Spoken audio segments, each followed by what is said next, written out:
adalah tahun di mana segala macam badai, ujian itu tetap ada. Saudara, walaupun ada banyak badai yang sudah kita coba tahan, dan Tuhan boleh tahan, tapi tetap ada badai, tetap ada ujian, tetap ada gelombang dan arus yang mencoba untuk mengalahkan kita. Tapi satu hal, Dia Allah yang bertahta di atas badai. Dia Allah yang membuat anak-anaknya melewati api dan tidak terbakar. Dia Allah yang akan membuat anak-anaknya membelah gelombang apapun, bahkan berjalan di atas air tahun depan. Saudara, dan peperangan itu akan terjadi. Tadi pada waktu saya datang, saya pakai gaun. Karena Tuhan bilang begini, sambut aku nak. Sambut aku dengan baju pesta. Sambut dengan baju pesta. Dan kami dan saya berencana akan ganti baju, saudara, pada waktu nanti sebelum pengurapan. Tiba-tiba pada waktu Bu Nani khotbah, dia berkata, engkau tidak bisa menyampaikan firman dengan baju seperti itu. Karena hari ini kau menyampaikan firman untuk mengangkat panglima-panglimaku, yaitu Daud-Daudku. Dari panglima perang, dia akan menjadi raja yang berperang.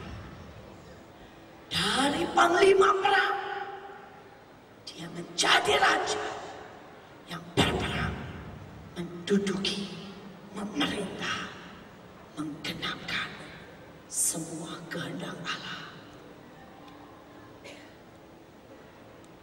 Saudara, dan kita mau lihat dulu apa yang harus dibayar. Mari kita buka, saudara, di dalam 1 Samuel. 1 Samuel pasal yang ke-30. Bayangkan kalau saudara diurapi menjadi raja. Dan begitu saudara diurapi menjadi raja, saudara menghadapi Goliat. Hari ini akan ada banyak orang yang diurapi dengan raja, urapan raja-raja. Walaupun saudara sebagai mempelai seperti Esther, saudara seperti panglima seperti Daud.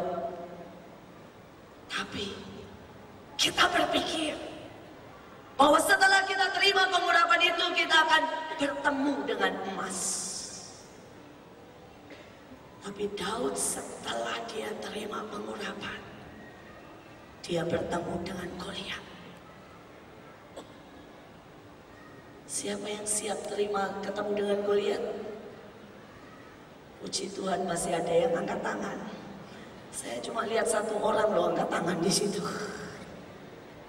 Kalau begitu nanti saudara jangan ikut barisan tentara ya. Karena saudara mau tidak mau. Dan dibutuhkan iman. Dibutuhkan cara yang melihat yang berbeda. Pada waktu ada Goliat, semua tentara lari. Tapi Daud berkata begini, siapa dia yang berani mengolok-ngolok bala tentara Allah? Bukan masalah dia yang hebat, masalah dia tahu di pihak siapa. Saya berdoa di sini ada orang-orang yang tahu di pihak siapa.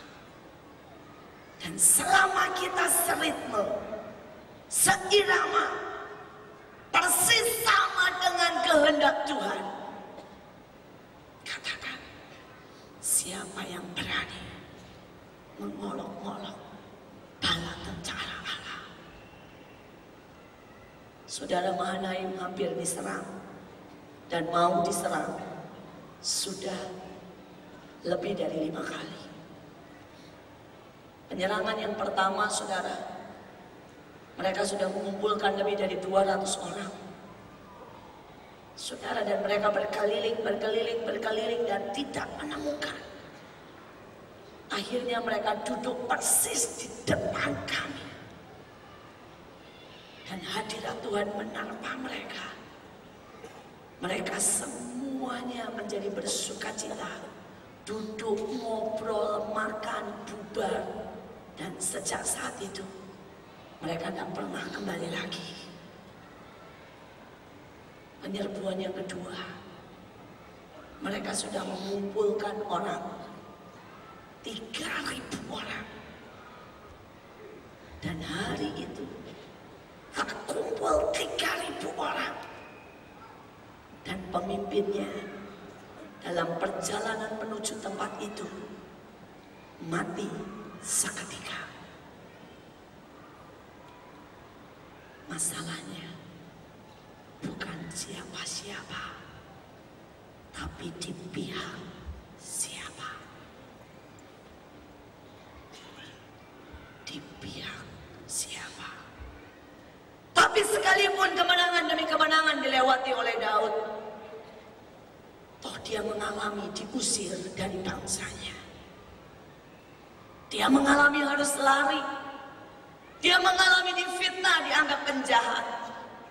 Dia mengalami difitnah, dianggap pemberontak. Diisukan yang macam-macam. Bahkan dia harus berpura-pura gila. Dan puncaknya ada di dalam 1 Samuel 30.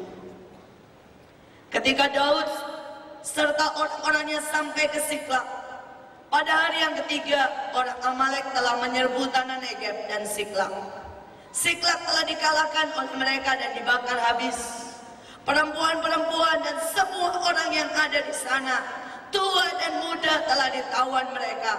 Dengan tidak membunuh seorang pun, mereka menggiring sekaliannya, kemudian meneruskan perjalanan. Ketika Daud dan orang-orangnya sampai ke kota itu, tampaklah kota itu terbakar habis, dan istri mereka serta anak-anak mereka, laki-laki dan perempuan, telah ditawan. Lalu menangislah Daud, rakyat yang bersama-sama dengan dia dengan nyaring, sampai mereka tidak kuat menangis. Loncat ayat 6.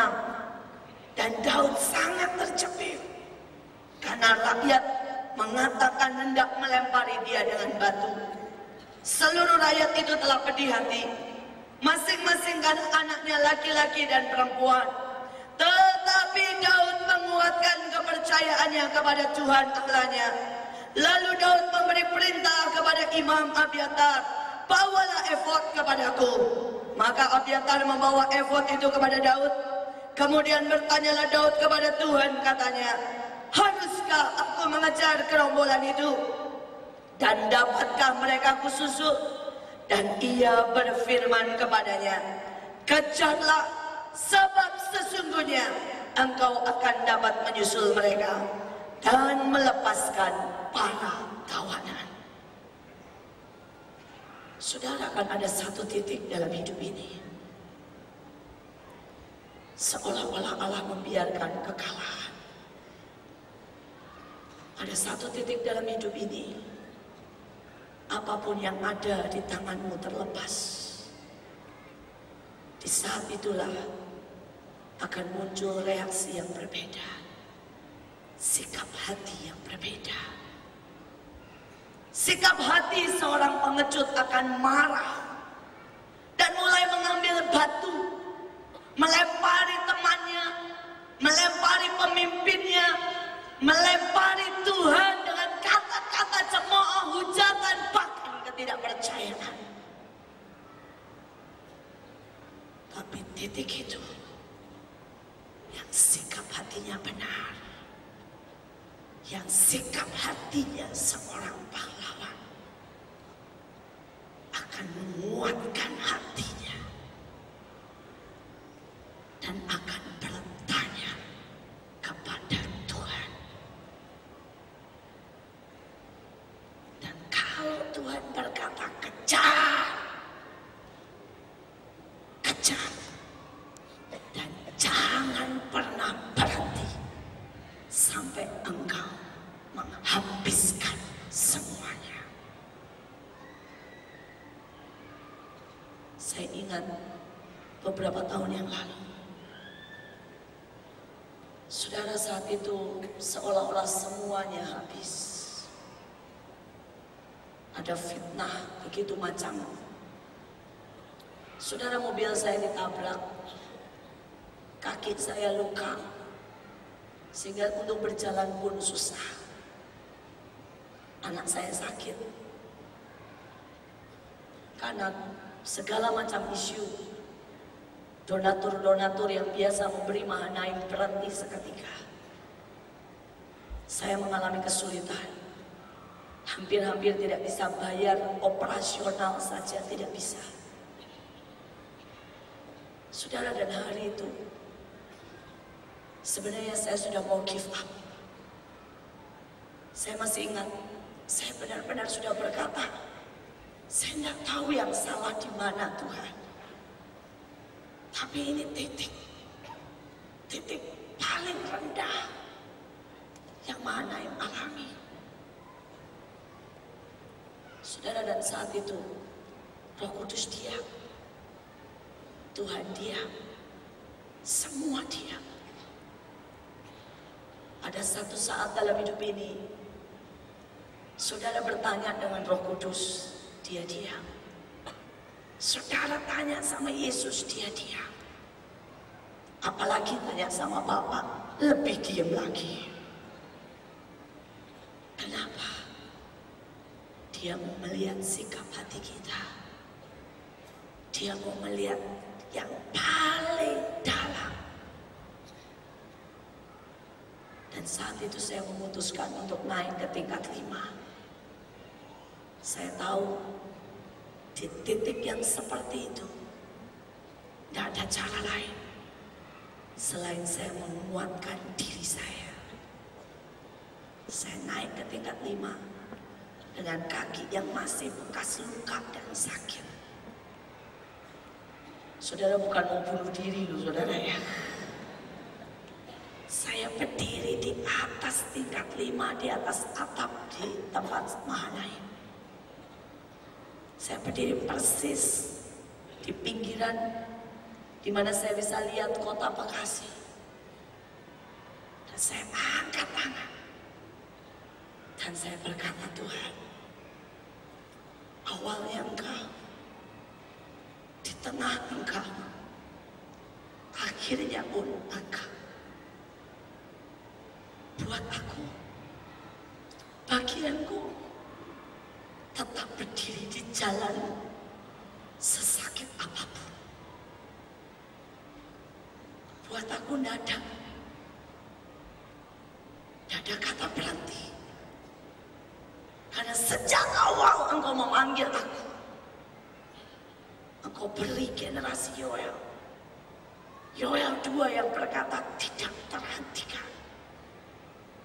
Dan saya berdiri, saya berkata, Tuhan,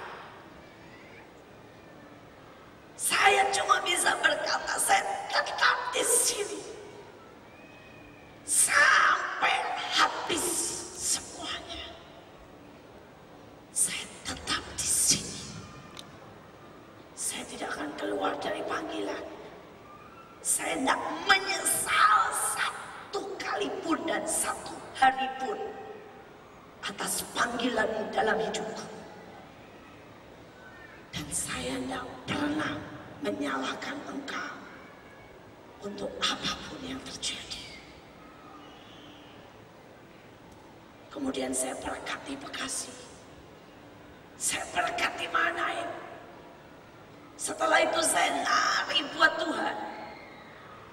Dan saya berkata, Tuhan, akan pernah ku bawa selain yang terbaik. Pada waktu anak saya meninggal, saya nari buat Tuhan dan saya berkata, takkan pernah ku berikan selain yang terbaik. Dan yang terbaik adalah di titik paling sakit dalam hidup saya menari buat Tuhan.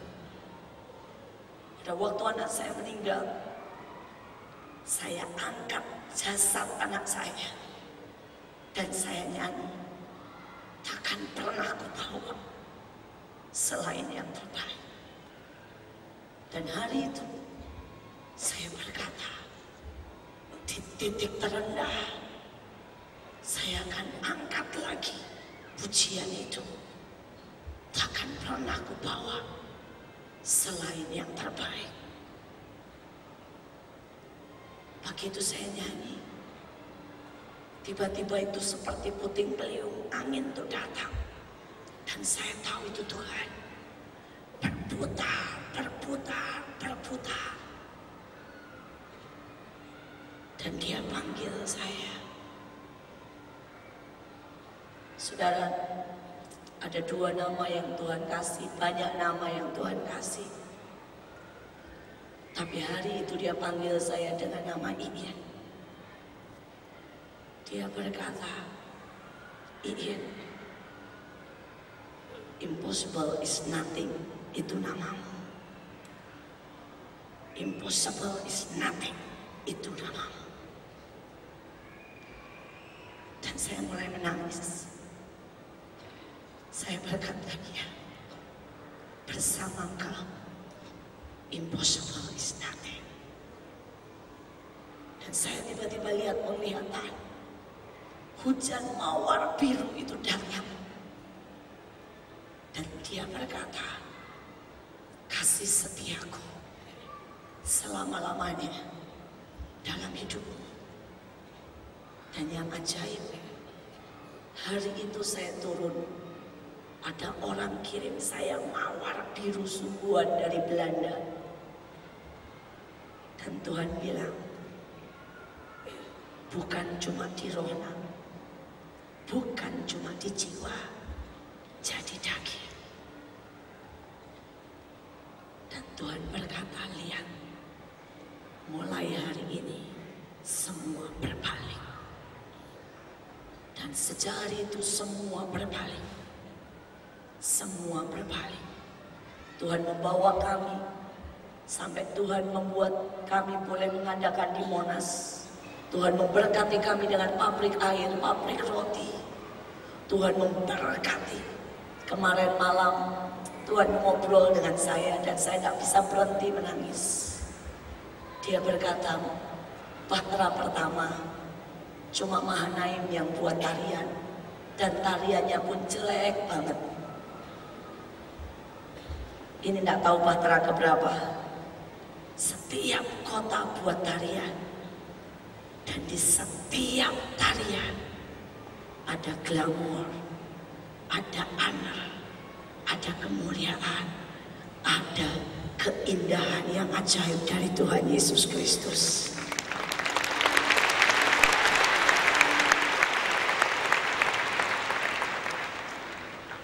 Tuhan berkata, Bahtera pertama, cuma kamu yang punya sekolah.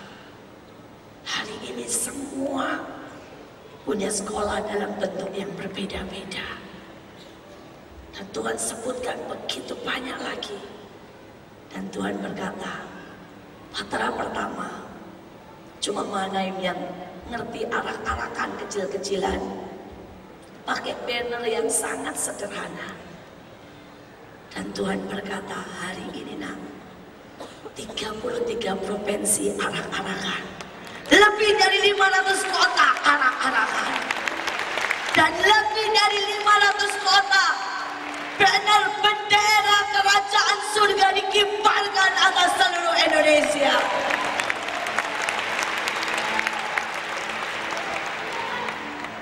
Dan dia berkata, nak, kalau kamu berhenti saat itu, kamu tidak lihat apa yang terjadi sekarang. Saya cuma bisa menangis. Dan dia berkata, ini belum selesai. Belum selesai. Tahun 2010 adalah tahun kerja keras, tahun perjuangan, tahun kemenangan, tahun kemuliaan, sampai semua rencana Tuhan jadi atas Indonesia.